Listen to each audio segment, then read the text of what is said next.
Fala galera, vamos falar agora um pouquinho sobre a TOTUS SA aí, né? Negociada sobre o código TOTS3, TOTS3, que apresentou o último balanço referente ao segundo trimestre de 2020 em 5 de agosto. O próximo balanço dela vem aí previsto para 11 de novembro deste ano. Mas antes, aqueles avisos importantes de sempre, né? Se você caiu de paraquedas desse vídeo, tem uma playlist aqui no meu canal no YouTube, eu também tenho um perfil no Instagram, o link vai estar na descrição desse vídeo, em que eu explico, né, dou dicas desde para quem está saindo do zero, até para quem já possui um planejamento financeiro, né, qualquer fase que seja. Além disso, como eu sempre venho lembrando aí, outra coisa importante, né? Esse vídeo não é uma recomendação de investimento, eu só estou trazendo informações públicas divulgadas pelas empresas e seus balanços em um formato mais apresentável para você, nada mais. Por fim, não menos importante, né? Esse vídeo não reflete uma torcida para sucesso ou insucesso da empresa ou suas cotações. Então, fazendo aquele apanhado geral sobre a TOTUS, ela é do setor de softwares, ela é uma das raras techs aí da nossa bolsa, né? Infelizmente, o Brasil nisso, em comparação aos países que têm o mesmo volume de PIB dele, está bem para trás. Se você comparar, sei lá, com o Japão, Alemanha, Estados Unidos, eles têm muito mais empresas no setor de tecnologia, a gente é bem atrás nisso, né? Muito mais voltado para commodities, consumo, varejo. Infelizmente, a TOTUS é uma das poucas representantes das techs aí no nosso mercado, ela trabalha mais no setor de soluções empresariais, né? Está listada no novo mercado, mais alto nível de governança, ela não tem participação do governo, né? É 100% privada, tag along de 100%, também ótimo nível de governança, free float 67%, um free float também muito bom, grande aí, elevado. Apresentou média de 16 mil negócios diários semana que passou. Isso também é fruto que ela está no meio do embate aí com a Stone Co., que é uma empresa que está listada na Nasdaq, né? A bolsa de techs dos Estados Unidos, pela compra da Lynx aí, né? Então ela acaba ficando mais evidências, tendo mais notícias sobre ela. Daí a pessoa que está meio o amador aí, vê esse tanto de notícia, acaba entrando nela aí. Não é culpa dela, como vocês podem ver, todos os indicadores de governança dela são bons, mas isso acaba impactando nesse indicador específico de negócios diários, né? Mas no mais é bem tranquila, bem redondinha. Falando um pouco sobre o balanço, receita líquida dela aí não tem que falar, né? 2,5 vezes aumentou aí ao longo da década, crescimento constante. No operacional, aí um dos destaques que eu falo, quem quer fazer quem quer fazer algum tipo de movimento dela, né? Abrir ou sair posição, dá uma investigada, que você vê que houve esse movimento de 2014 para 2017, que foi uma perda operacional. Tem que ver se aconteceu alguma coisa específica para esse movimento, se ela ficou em virtude aí do movimento da economia, né? Como ela é uma empresa de solução empresarial, se as empresas estão retraindo, acaba cortando esses serviços de terceiros aí, né, que ela acaba prestando. Então tem que ver se esse movimento da economia, se há uma dependência da economia, você pode ver que ela seguiu razoavelmente o operacional dela, o ciclo econômico aí, né, de crescimento 2010 2014, que é 2014 2017, retomada agora. Então tem que dar uma olhadinha se ela está seguindo o ciclo econômico, qual o nível de correlação dela com o ciclo econômico, né. O resultado financeiro aí vem nessa linha, então também tem que ver se ela teve algum dispêndio financeiro maior nesse momento, né? O que levou. Você vê que o resultado financeiro também ajudou a impactar no lucro líquido, que vem ali, você vê que somou o resultado financeiro ao operacional dela.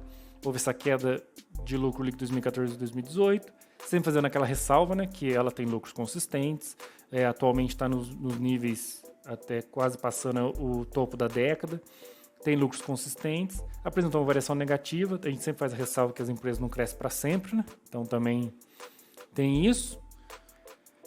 Vamos lá, o lucro cotação, aí a gente vê um movimento que no curto prazo não seguiu tanto ali, né? Você vê que de 2010 até 2014 e 2014 até 2018 ela viveu essa gangorra, né? Subiu e desceu enquanto a cotação andou de lado.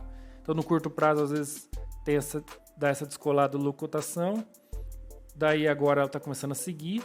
Aí vale a pena você acompanhar esse gráfico de cotação, né? Porque, como a gente brinca, no longo prazo ainda parece que não chegou para ela de 2010 e 2016. Agora ela está seguindo mais. Você vê que subiu o lucro, subiu a cotação. Vamos avançando aqui. Da margem líquida, como eu falei, vale a pena investigar esse período 2014, 2018. O que foi essa queda operacional, financeira e no lucro dela aí. Mas, ademais, esse período a margem fica acima de 10%.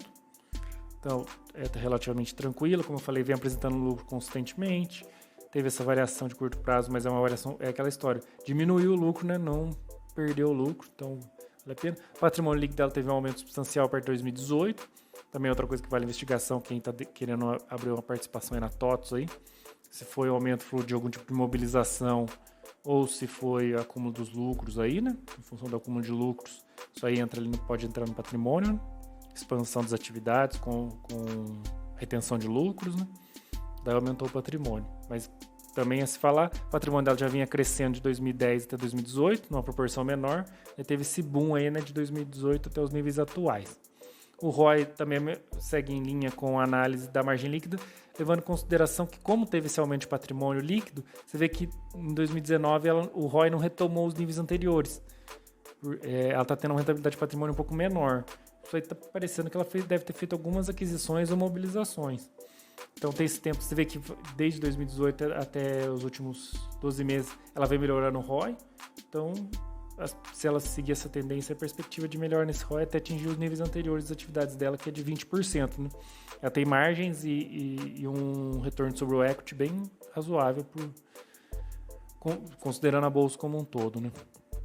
Aí você vê que fortaleceu bastante o caixa, isso é bem legal. Até queimou um pouco de caixa nos últimos 6 meses, mas normal em função da pandemia.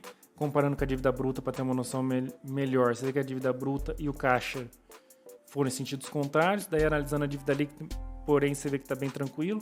Ela está com dívida líquida negativa no curto prazo, um movimento desde 2018, mas antes de 2012, 2013, 2014, ela também apresentou dívida líquida negativa, ou seja, as posições dela de caixa e dívida é bem tranquilo. Até que também é um setor que não precisa de... Ela pode ter até um intangível alto, né, mas que é um ativo, então é difícil ela necessitar de bastante capital, né? Ela precisa de bastante inteligência incorporada, né? O valor dela é intangível, é desenvolver um software único, investir bastante em capital intelectual, né? Então daí o endividamento dela, se ela for uma empresa espertinha ali, consegue controlar, né? Se for uma empresa voltada tanto para crescimento, mas vis-a-vis tanto para o crescimento tecnológico dela, né, que tem que investir, porque senão também não adianta você ficar preso só no balanço, só na parte contábil da coisa, mas se ela conseguir equilibrar os dois, ela consegue levar um endividamento bem tranquilo nas suas atividades, né? Aí o DBPL mesmo em linha, como eu sempre falo, se a dívida líquida é negativa, não tem mais o que analisar. Encerra a análise, mas vamos só por amor à análise aí, né? Ver os multiplicadores dela para ver como é em linha com a dívida líquida negativa, como você não precisa analisar eles na verdade. Você vê que a escala ali do gráfico é menor que 1, ou seja, a maioria dos recursos dela vem de recursos próprios, o DBPL dela é menor que 1, né? Então ela se financia majoritariamente a partir de recursos próprios e minoritariamente a partir de endividamento, que corrobora com o gráfico de dívida líquida. O DB/EBITDA dela deu descontrolado naquela queda do operacional, mas assim, como eu sempre ressalto, eu uso um indicador mais conservador, DB sobre EBITDA é bem mais conservador do que o DL sobre EBITDA, que a maioria do pessoal que traz esse tipo de dados traz para vocês. Então eu uso um mais conservador. Por outro lado, daí quando você vai fazer análise, você tem que ser mais tranquilo, senão você tira muita empresa, né?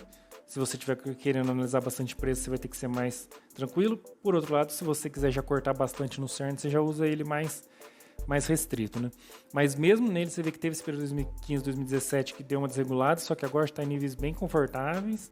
Com 2 anos de operacional ali, até menos, ela já quita todo o endividamento. Então você vê que o endividamento dela está bem tranquilo.